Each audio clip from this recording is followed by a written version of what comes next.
नमस्कार मित्रांनो, आई कुठे काय करते या मालिकेच्या आजच्या भागात आपण पाहणार आहोत.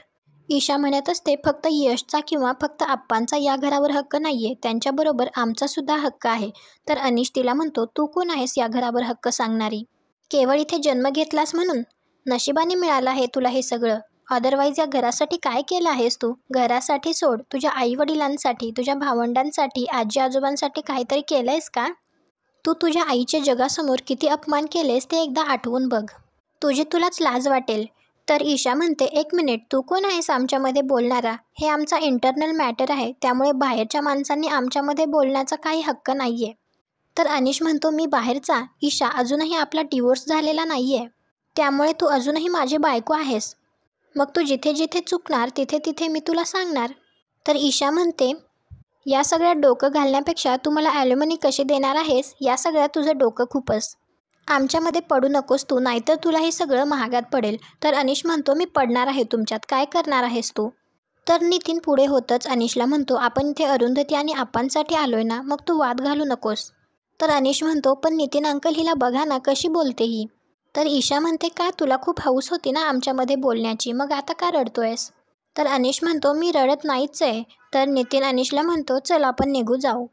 निघतेवेळी अनिश यशला म्हणतो, तू अजिबात टेन्शन घेऊ नकोस, आम्ही सगळे तुझ्यासोबत आहोत, सगळं ठीक होईल, काळजी करू नकोस, उद्या भेटू आपण, असं म्हणून त्याला धीर देतच नितीन आणि अनिश तेथून निघून जातात. त्यावेळी ईशा यशला म्हणते, तुला जर आजी आप्पांबरोबर राहायचं असेल तर खुशाल राहा, पण आम्हाला जबरदस्ती करू नकोस, आम्हाला आमचं वेगळं राहू दे. असं म्हणून ईशा तेथून निघून जाते. तर यशला पूर्ण फॅमिलीसोबत घालवलेले काही क्षण आठवतात आणि तो हात जोडतच गणपती बाप्पाला म्हणत असतो, बाप्पा, तुम्हाला तर सगळं माहितीच आहे, आमचं घर वाचवण्यासाठी सगळे प्रयत्न करून झालेत, पण आता एक एक जण शस्त्र काटायला लागलंय, आता तुम्हीच या सगळ्याची काळजी घ्या. दुसऱ्या दिवशी सकाळी अनिरुद्ध संजनाला म्हणत असतो, तू विशाखाला असं काय पढवलंस? ती डिरेक्टली आप्पांना बोलली, मी विशाखाला इतकं बोलताना कधीही पाहिलं नव्हतं. तर संजना म्हणते, अनिरुद्ध, मला एखाद्याची दुखणी नस पकडता येते. मी विशाखाच्या आत्ताच्या सिच्युएशनचा फायदा करून घेतला. तिला तिच्या सासूच्या ऑपरेशनसाठी पैसे हवेत आणि ती पैसे जमा करू शकत नाही, त्यामुळे केदार तिच्यावर संशय घेतोय. त्याला असं वाटतंय की ती त्याची आई आहे, म्हणून विशाखा पैसे द्यायला टाळमटाळ करतीये. तर अनिरुद्ध तिला विचारतो, हे सगळं तुला कसं माहिती? तर संजना म्हणते, मी त्यांचा फोन कॉल ऐकला. एकंदर त्या दोघांच्या टोनवरून त्यांच्यात काय चाललंय याचा अंदाज आला मला. आता विशाखाला पैशांची गरज आहे आणि तिला स्वतःला केदारसमोर सिद्धसुद्धा करायचं आहे, सो मी या सिच्युएशनचा फायदा करून घेतला, सिम्पल. तर अनिरुद्ध म्हणतो, पैसा आणि स्वतंत्रता ही सगळ्यांनाच हवी आहे. आप्पा का हट्टीपणा करतायत काही कळत नाही. मी सांगतो तुला, कोणी कितीही त्यांना सांगितलं ना तरीही ते शेवटपर्यंत ऐकणार नाहीत बघ. तर संजना म्हणते, हे तर आपल्याला आधीच माहिती होतं, म्हणून तर आप्पांना पटवण्याची जबाबदारी आपण बिल्डरला दिली आहे ना. आता बघू तो काय करतो ते. आपण आप्पाला समजावायला जायचं नाही, तो बिल्डर बघून घेईल. तर अनिरुद्ध म्हणतो, तो तरी आप्पांना कसं पटवणार आहे देव जाणे. तर संजना म्हणते, तू सोड ना अनिरुद्ध, तू फक्त अविनाशकडून NOC घे बास. आणि यश, त्याला जर कोर्टात जायचं असेल तर जा म्हणावं. आपल्यासाठी आप्पा इम्पॉर्टंट होते आणि एकदा का बिल्डरने आप्पांना पटवलं की आपला रस्ता क्लिअर. तर अनिरुद्ध म्हणतो, होपफुली सगळं लवकरात लवकर पार पडेल. चल, विसर्जन करायचंय. ती विशाखा चिडून निघून गेली, पण आपण नको तसं करायला. तर संजना म्हणते, हो, आपल्याला विसर्जन तर करावंच लागेल, कारण या घरातलं आपलं शेवटचं विसर्जन आहे. पुढच्या वर्षी आपण पेंट हाऊसमध्ये बाप्पाला बसवूयात, छान डेकोरेशन करू आणि पूजा आप्पांकडून करून घेऊ. कशी वाटली आयडिया? तर अनिरुद्ध जरा गप्प असतो. तर संजना म्हणते, तुला नाही का वाटत आपल्या मुलांनी मोठ्या लॅविश फ्लॅटमध्ये राहावं, त्यांची लाईफस्टाईल छान असावी, असं नाही का वाटत तुला? तर अनिरुद्ध म्हणतो, हे सगळं खरं आहे, पण माझं सगळं आयुष्य गेलंय ग या घरात, मलाच इतकं वाईट वाटतंय, तर मग आप्पांचं तर काय होत असेल? तर संजनाला थोडासा राग येत असतो, परंतु तरीही ती अनिरुद्धला शांतपणे म्हणते, मी समजू शकते, पण काही दिवसांनी आप्पांना तुझं म्हणणं पटेल, समजेल त्यांना सुद्धा कळेल तू या नवीन घरासाठी एवढा खटाटोप का करत होतास. डोंट वरी, चल खाली, सगळे वाट बघत असतील, विसर्जन करायचं आहे ना. खाली आप्पा कांचनला म्हणत असतात, कांचन, आपल्या आयुष्यामध्ये हा दिवस येईल असं स्वप्नात सुद्धा वाटलं नव्हतं मला. याच मुलांसाठी आपण खस्ता खाल्ल्या ना. तर कांचन म्हणते, हो, मुलांचं करताना व्यवहार ठेवला होता का डोक्यात आपण?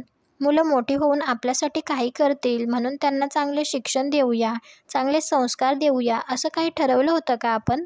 तर आप्पा म्हणतात, नाही नाही, आपण हे सगळं त्यांच्या प्रेमापोटीच केलं. तर कांचन म्हणते, हो ना, म्हणजे आपली त्यांच्याकडून काही अपेक्षाच नव्हती. मग तुम्हाला एवढं दुःख कसलं होतंय? मुलं त्यांच्या स्वभावाप्रमाणे वागली, ते आपले संस्कार नाही आहेत. मुलं आता मोठी झालीत, ती जर आपल्याशी व्यवहाराने वागत असतील ना, तर आपण सुद्धा त्यांच्याशी व्यवहारानेच वागायला हवं. तर आप्पा म्हणतात, म्हणजे? तर कांचन आप्पांना म्हणते, अहो तुम्ही ठरवलंय ना ही जागा विकायची नाही, मग आता काहीही झालं तरी मागे हटायचं नाही. मुलांना काय करायचं ते करू देत, आपण दोघं त्यांना पुरून उरू. अहो मी आहे ना, तुम्ही कशाला काळजी करताय? तर आप्पा म्हणतात, अगं पण उगाच वादविवाद होत राहणार. तर कांचन म्हणते, होऊ दे हो, ते काही नवीन आहे का आपल्यासाठी? आणि हे घर तुमच्या वडिलांचं आहे, त्याचं काय करायचं ते तुम्ही ठरवायचंय. जोपर्यंत तुम्ही तुमच्या निर्णयावर ठाम आहात तोपर्यंत मी तुमच्या पाठीशी आहे. काय कोर्ट कचेऱ्या करायच्या ते करू देत त्यांना, आता मी सुद्धा बघतेच. तर आप्पा प्रेमाने कांचनचा हात हातात घेतच तिला म्हणतात, अगं तू माझ्या बरोबर आहेस, किती बरं वाटते म्हणून सांगू. मला वाटलं होतं अनिरुद्धला हे घर विकायचंय म्हणजे तुलाही ते विकायचंच असणार. तर कांचन म्हणते, अनिरुद्धवर माझं खूप प्रेम आहे, त्याने सगळ्यांचा विचार करूनच हा निर्णय घेतला असेल याची खात्री आहे मला. पण तुमची इच्छा आहे ना हे घर विकू नये म्हणून, मग झालं तर मी आहे तुमच्या पाठीशी. आयुष्यभर आपण दोघांनी एकमेकांची साथ कधी सोडली नाही, आता या वयात कशी सोडू मी तुमची साथ, सांगा बरं. मी कायम तुमच्या बरोबर आहे. हे ऐकून आप्पांना खूप बरं वाटत असतं. त्यानंतर गणपती बाप्पांची आरती होते. तर आरोही म्हणते, बाप्पांना निरोप देताना किती वाईट वाटतं ना. तर अरुंधती म्हणते, हो ग, दरवर्षी असंच होतं. गणपती बाप्पा येतात आणि कधी त्यांची जायची वेळ होते ते कळतच नाही. आपल्या घरातली एखादी व्यक्ती खूप कुठेतरी दूर चालली आहे असं वाटत राहतं. तर अनघा म्हणते, आपल्या घराने किती गणेशोत्सव पाहिलेत, प्रत्येकाच्या कितीतरी आठवणी आहेत. विशाखा आत्यासुद्धा इथेच लहानाच्या मोठ्या झाल्या ना, पण मला आश्चर्य वाटतंय त्या एवढं सगळं कसं काय बोलल्या. तर आरोही म्हणते, ते सुद्धा सणाच्या दिवशी. तर अरुंधती म्हणते, आप्पा खूप दुखावले गेलेत विशाखाच्या बोलण्यामुळे.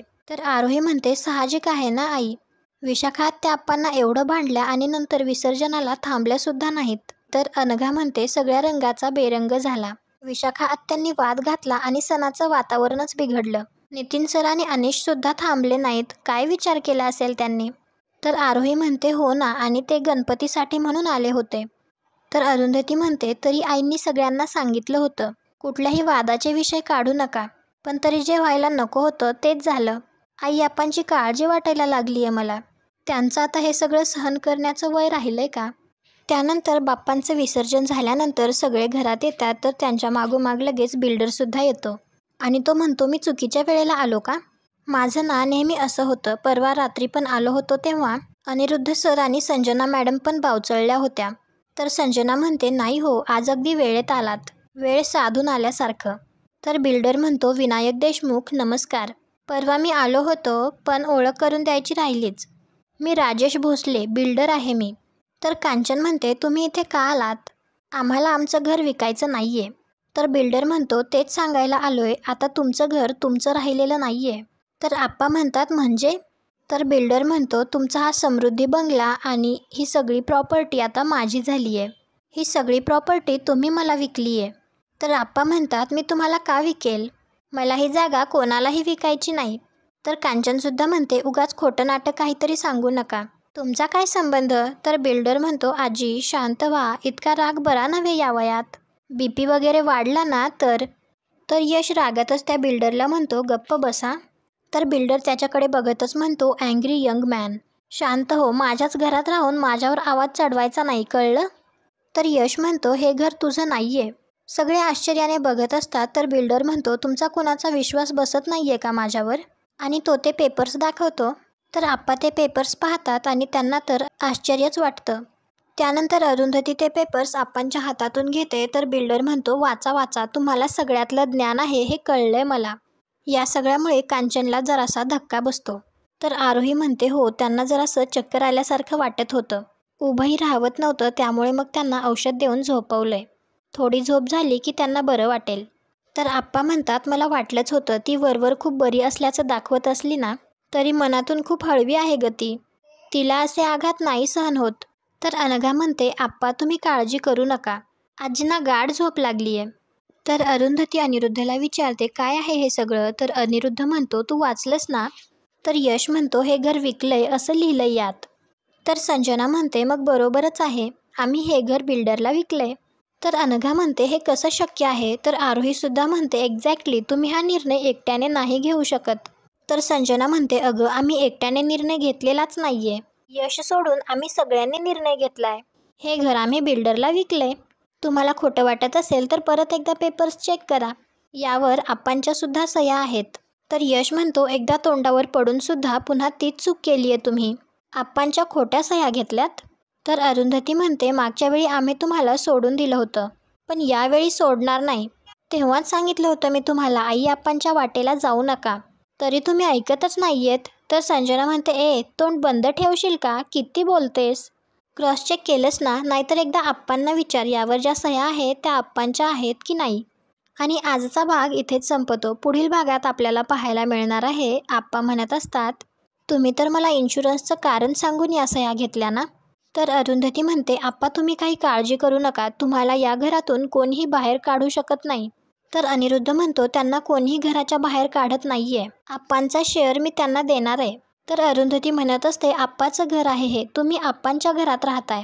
तुम्ही कोण आहे त्यांच्यावर उपकार करणारे? तर आप्पा अनिरुद्धला म्हणतात, एक विनंती आहे, कांचनला यातलं काही कळू देऊ नको. तिला सहन होणार नाही हे. तुम्हाला हा भाग कसा वाटला ते कमेंट करून नक्की सांगा. व्हिडिओला लाईक करा. आपल्या मराठी मालिका चॅनलला सबस्क्राईब करा. भेटू उद्याच्या भागात.